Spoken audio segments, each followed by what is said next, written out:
Hello there. Today we're going to embed a Boomplay music into Elementor. For that, we're going to use the custom iFrame plugin by Coderz Studio. It helps you embed almost anything on your website.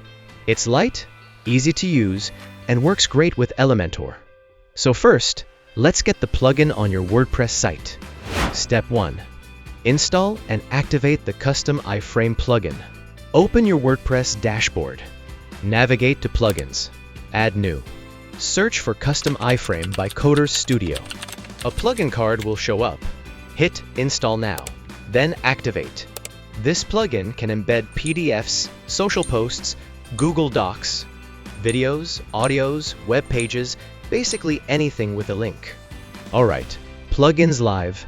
Let's embed your Boomplay music in Elementor. Step 2. Get the Boomplay music link. Open the Boomplay. Navigate to the playlist or audio you want to embed.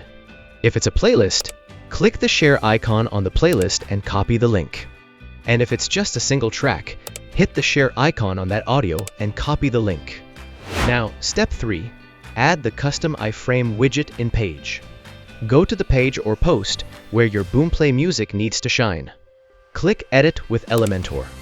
In the widget panel, search Custom iFrame. Drag and drop the widget right into your layout. Step 4. Embed Boomplay music in Elementor. Go to Content. Into Source URL field, paste the link. Now, let's customize the widget settings. Set the height and enable lazy load for better performance. Now, in the Style tab, set up the width, border, box shadow to match the Boomplay music with your site's design. Finally, click Publish button and that's done. Your Boomplay music is live on your site. Check caption to get doc guide and plugin links. That's how embedding Boomplay music is simple with custom iFrame plugin by Coderz Studio.